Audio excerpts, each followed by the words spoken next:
A presidente Dilma Rousseff teve um encontro com Vladimir Putin, na Rússia. Isso mediante um evento oficial do Banco dos BRICS. E ali ela fez uma oferta de recursos para a Rússia. Isso caiu mal, inclusive no cenário mundial. E a gente vai comentar um pouquinho mais sobre isso aqui com vocês. Ainda falando sobre o caso Alexandre de Moraes, que não chegou a uma solução final, uma matéria do UOL traz críticas a todo esse caso e chamou o fato de privilégio odioso. A gente vai comentar isso aqui com você. Então seja bem-vindo ao nosso canal, é sempre um prazer estar aqui com você. Lembrando que nosso intuito é trazer a matéria de forma imparcial, simplesmente analisando o caso aqui com vocês. Então, seja muito bem-vindo, é sempre um prazer estar com vocês. Bora começar? Vamos lá. Não esquece de deixar o like, curtir, compartilhar. É sempre importante porque dá engajamento ao canal. E se não for inscrito, inscreva-se no canal. Se puder também, confere aí se você ainda está inscrito, porque às vezes a própria plataforma tira a sua inscrição e você não percebe, tá bom? Bora começar? Vamos lá? Enfim, como eu disse a vocês, a ex-presidente da República e atual presidente do Banco BRICS teve um encontro com o presidente Putin. E ali, não foi ele que pediu. Ela ofereceu recursos a Putin. Pelo menos foi assim que foi tratado em matérias da grande mídia. O fato é que a China não gostou nada da ideia. A China falou o seguinte, olha, se você emprestar dinheiro para a Rússia, eu vou sofrer sanções econômicas. Eu vou sofrer sanção do Ocidente e eu não quero isso. Nada de emprestar dinheiro para a Rússia. A Dilma Rousseff, como não se podia esperar diferente, criou um constrangimento entre Putin e o Xi Jinping, que os dois são aliados, mas teve que dar uma resposta ali para Dilma, o que causou um constrangimento, e agora causou um constrangimento também enorme para Lula, porque ela é aliada do Lula e foi colocada no Banco dos BRICS a pedido do Lula. Vamos lá, Lula disse que não queria se envolver na guerra da Ucrânia. Entretanto, Lula, inclusive, se negou a mandar viaturas, ambulâncias blindadas para socorrer os feridos na Ucrânia. Ocorre que Lula disse que não faria para não se envolver com a guerra na Ucrânia. E agora a Dilma oferece dinheiro para financiar quem está atacando a Ucrânia. Isso pegou muito mal. E olha só, eu trago para vocês um posicionamento aqui do vereador lá de Porto Alegre, Ramiro Rosário. Ele que tem uma influência muito grande nas redes sociais e traz alguns comentários que valem a pena ser analisados. Presta atenção no que ele disse. Dinheiro dos pagadores de impostos brasileiros financiando a guerra na Ucrânia. Acredite se puder. Dilma Rousseff, presidente do Banco dos BRICS, encontrou com Putin na Rússia hoje. No caso foi ontem, tá? Eu estou trazendo a matéria para vocês agora. Ela queria propor um empréstimo financeiro para a Rússia com dinheiro dos países membros, incluindo o brasileiro. A China vetou a ideia estapafúrdia. As informações são da CNN Brasil. O próprio Brasil poderia sofrer sanções e acabar com a nossa economia, destruir as empresas, nossos empregos e o salário dos brasileiros. O interesse nacional nunca foi o forte dessa turma. Tudo que fazem é pelo amor às ditaduras, contra o Ocidente e os norte-americanos. Eles se esconderam atrás de uma suposta neutralidade, mas a verdade é que o PT tem lado, o lado da guerra, o lado do Putin. Então aqui, o Ramiro Rosário, que é vereador, tem suas redes sociais, ele fez um comentário interessante, porque além de causar conflitos internacionais, imagina a repercussão negativa que isso pode causar ao Brasil. Vamos lembrar que no caso em que Lula negou o envio dos blindados para a Ucrânia, ele sofreu sanções da Alemanha, que é quem tem, que é a detentora dos direitos, ou seja, da tecnologia por trás desses blindados que são uma ambulância, ou seja, tomou um prejuízo de mais de 3 bilhões de reais por questões ideológicas, por mostrar seu alinhamento com Vladimir Putin. Vamos lá, pessoal, partindo para outro assunto agora, a gente vai falar sobre o caso Alexandre de Moraes. E dessa vez a crítica é do senador Portinho, reverberando aqui uma matéria que foi publicada no UOL. O título da matéria é esse aqui: Privilégios odiosos, caso Moraes transita fora dos limites constitucionais. A matéria é essa, foi publicada pelo Walter Maierovitch e fala sobre o caso Alexandre de Moraes com o Mantovani, mas primeiro nós vamos ver o posicionamento aqui do Carlos Portinho, que é senador da República. Ele escreveu o seguinte, abre aspas, a sociedade começa a perceber que algo está errado. Não há um poder superior. Quando nem todos são iguais, é porque já vivemos o totalitarismo, onde reina um único poder. Insisto, suprema é a instituição, não os seus membros. E as críticas feitas aqui pelo senador têm uma coerência ímpar e efetivamente suprema é a corte, que tem o poder de decisão, é um dos poderes definidos por Montesquieu e que fazem a tripartição dos poderes e o check and balance, ou seja, freios e contrapesos. A grande questão é que confundir aqui a presença das pessoas como sendo membros diretos da própria instituição e parte intocáveis da instituição não está certo, porque há dentro de qualquer órgão público o princípio da impessoalidade, ou seja, não se vincula, não se mistura. O fato, até então, e aqui é onde entra a matéria do UOL e do Walter Maierovitch, que eu achei interessante. Ele cita exatamente isso. Alexandre de Moraes estava lá em Roma para um evento particular. Ele critica que os financiadores desse evento, que é uma empresa condenada por fake news, e aí nesse caso a fake news não me importa, porque para bancar uma viagem de uma pessoa privada, aí no caso ele não está atuando como ministro do Supremo, ele está como uma pessoa privada, atuando em suas atividades privadas como um palestrante e recebendo para tal, e de uma empresa condenada por fake news. Quem fala isso é o próprio Walter. E aqui ele critica o seguinte, lá como pessoa privada, tudo leva a entender que não é um fato que tenha relação com os atos antidemocráticos, com o bolsonarismo em si. É uma questão que, até que se prove o contrário, é uma questão de discussão, uma discussão que se originou ali no caso, ou seja, ali na situação. E, para tanto, as medidas que foram tomadas são privilégios odiosos e transita fora dos limites constitucionais. Fala do Walter Maierovitch. E eu sempre cito a fonte, não tem uma matéria que você vai encontrar aqui no nosso canal que não há a citação da fonte. Matéria que eu trago para vocês agora é a CNN Brasil, pessoal. O presidente do Níger está detido no palácio em meio à revolta da guarda presidencial.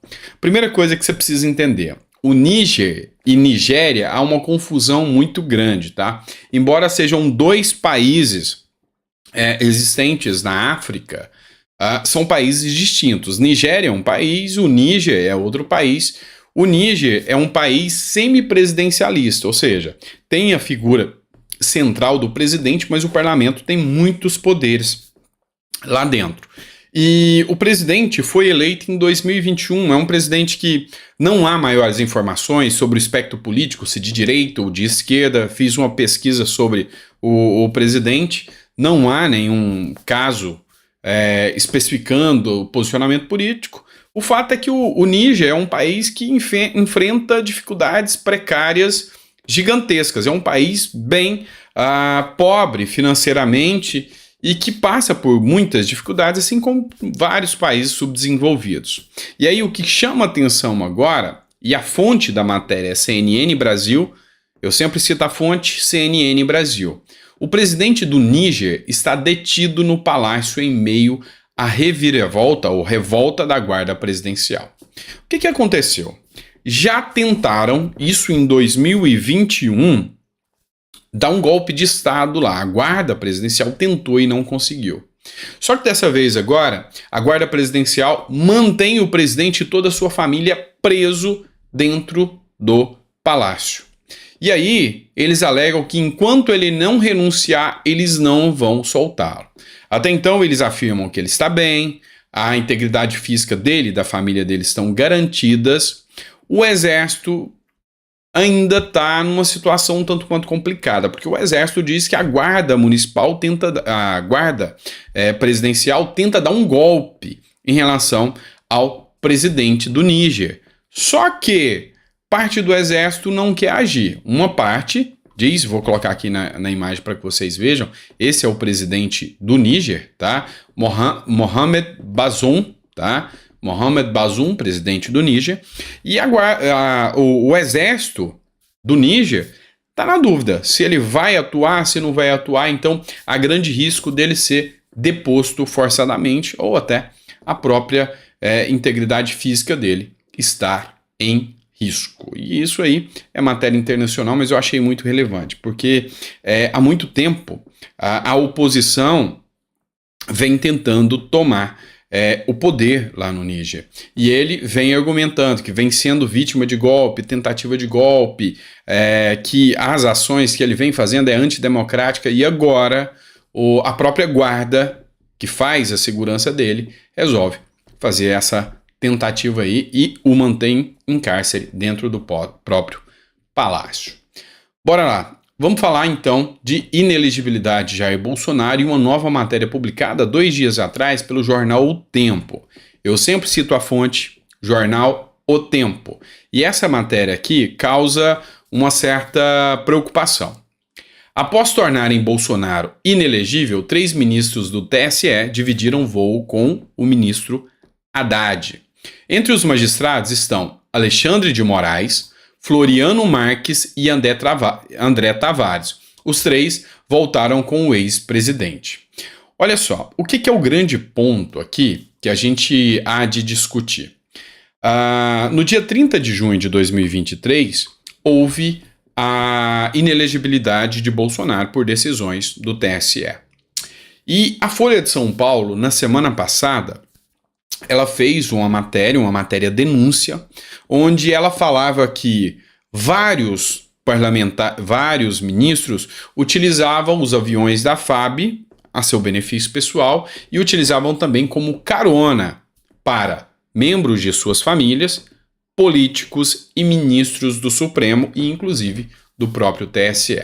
O que chamou a atenção na matéria, e eu reitero a vocês, a fonte é O Tempo, é que os ministros, 3 dos ministros, no dia que tornaram Bolsonaro inelegível, pegaram a carona nos aviões da FAB com o atual ministro, né, Haddad. E aí, a gente tem que tecer os nossos comentários. Isso aqui põe cada vez mais em descrédito as nossas instituições. Porque a lei, ela é clara, a regra, ela é clara. Essa instituição, ela tem um papel crucial de manter uma separação dos demais poderes. Tem que ser independente, não pode haver qualquer vínculo de dependência, qualquer atuação conjunta com um viés político. É uma instituição séria e técnica. Entretanto, o que se vem hoje noticiando aos brasileiros é o oposto. É um ministro do Supremo que diz que o órgão deixou de ser técnico e passou a ter uma atuação política. Isso não se encontra nos anais da Constituição. Isso não se encontra previsto em nenhuma lei do Brasil a possibilidade de um magistrado ou de um juiz ter atuação política. Se quer ter atuação política, abra mão do cargo de ministro e vá se candidatar igual todos os demais. Então, é grave demais quando você vê esse relacionamento tão íntimo com um lado do poder e, do outro lado, você vê uma perseguição mais acirrada, uma animosidade maior. E isso viola, inclusive, o princípio da imparcialidade do judiciário. Então, essa matéria do Tempo cai como uma bomba, efetivamente, em relação a todos os brasileiros. Vamos lá, pessoal. Outra matéria que eu trago para vocês, a fonte é o R7, tá? Portal R7, ou Record, e trata da animosidade, da briga entre Lula e Bolsonaro. Vocês devem estar sabendo que o Bolsonaro, num evento de filiação do PL, do partido, fez um discurso acalorado, os seus apoiadores ficaram inflamados com o discurso que ele fez, falou de ilegalidades que acontecem no atual governo, chegou a falar que o atual governo caminha a passos largos para uma ditadura, para um poder autoritário, e chamou o atual presidente de jumento. Eu teci meus comentários, critiquei o fato, e eu vou criticar agora de novo, e vou expor minha opinião, como vocês já estão acostumados aqui no nosso editorial, mas Lula respondeu. Lula respondeu o seguinte: ofensivo seria comparar um jumento a Bolsonaro, diz Lula após críticas do ex-presidente. Após Jair Bolsonaro chamar Luiz Inácio Lula da Silva de analfabeto, jumento e entreguista, o presidente da República disse que o animal é mais esperto que alguns e que seria ofensivo comparar o bicho ao ex-presidente. Ontem, a imprensa me pediu para responder uma pessoa que tentou me atacar me chamando de jumento, um animal simpático e mais esperto que alguns, o que seria ofensivo para comparar um jumento a ele, isso sim, ofensivo aos jumentinhos, que não fazem mal a ninguém.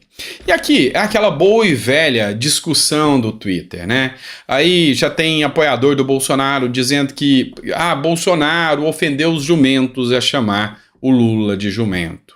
E aqui falar ofensivo seria se chamar o jumento de Bolsonaro. E começa aquela discussão, memes e tudo aquilo, toda aquela falta de seriedade que a gente percebe que se tornou a política brasileira hoje. Eu teci críticas ao Bolsonaro, por quê? Porque eu acho bem coerente que se faça uma oposição. E critico até mais. Acredito que a oposição de Bolsonaro está fraca. Deveria ser uma oposição mais acirrada. Mas, a partir do momento que você deixa de atacar as ideias e ataca o debatente ou o opositor, a pessoa do opositor, você perde a razão. E aí, é lógico que uma resposta vem. O fato é que tanto de um lado quanto do outro, eles entenderam que a cultura da lacração ela é muito bonita. Ela chama gente, ela atrai gente. E tanto um lado quanto o outro aqui está muito errado. A postura hoje de dois senhores de idade, um o ex-presidente e o outro o atual presidente, não condizem com a experiência, com a bagagem e com a seriedade que a idade os exige. Pelo amor de Deus. Hoje a política brasileira parece uma briguinha da quinta série. Hoje, infelizmente, é algo que define os rumos da vida do cidadão brasileiro. É algo que faz com que você, cidadão, ao chegar no posto de saúde, vê o seu filho morrer porque falta medicamento básico.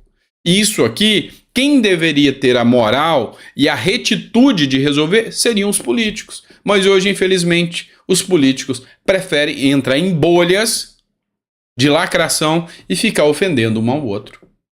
Esse rumo que o Brasil vai está errado demais. Lula destila ódio o tempo todo. O cara que disse que ia apaziguar, não está apaziguando nada.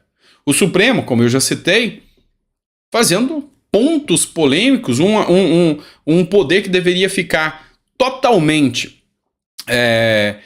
neutro às questões políticas, se manifesta o tempo todo. O legislativo, lá embaixo, onde está o baixo clero, ou seja, onde estão os deputados e senadores que deveriam ter um papel mais atuante, sumiram. Não tem mais função de existir, uma vez que nem força e nem independência e nem sequer a imunidade parlamentar eles têm mais. Os presidentes das efetivas casas, um só quer dinheiro, outro omisso. E aí, qual o resultado final? O resultado final é gente morrendo nas filas, o resultado final é gente sem dinheiro para comprar comida, o resultado final é falta de saneamento básico, o resultado final é uma educação vergonhosa, o resultado final é o aumento da violência, o resultado final é somos nós, pagando mais essa conta, porque cada dia fica mais caro. Então, dá vergonha de ser brasileiro, tem hora, é complicado. Mas desistir não é uma opção. Então, cabe a nós levantar, sacudir a poeira e partir para cima, tá bom? Grande abraço, fica com Deus. Espero que você esteja gostando dos nossos editoriais. Nosso editorial aqui, o tempo todo eu falo em democracia, mas a democracia vívida. Aquela em que há uma discussão bonita da esquerda e da direita sem essa polarização ridícula que existe hoje. Eu falo da democracia, a democracia verdadeira, não essa, que eles estão mentindo que a democracia venceu. Isso é uma mentira. É uma mentira. Democracia relativa não é democracia. Você aceita um amor relativo? Você aceita um amor relativo? O amor, ele tem que ser integral. A democracia também. É assim que funciona. Então, nós, brasileiros, precisamos sair dessa polarização. Seja você de direita ou de esquerda. Abra a mente. O Brasil já afundou demais. São 500 anos só se afundando. E agora, você participar dessa cultura de tragédia que o país vive, só vai piorar. Então, cobre cada vez mais o seu representante. Se você votou no Lula, cobre o Lula. Se você votou no Bolsonaro, cobre o Bolsonaro. Mas faça certo, porque o nosso Brasil não merece isso. O nosso Brasil merece muito mais. Grande abraço, fica com Deus. Eu sei que não é popular falar isso que eu estou falando, mas alguém tem que dizer. Alguém tem que fazer o trabalho sujo e dizer o que é verdade nesse Brasil. A gente está afundando e nossos políticos, infelizmente, brigam como se fossem crianças. E onde é que estarão os adultos nessa casa para controlar as coisas?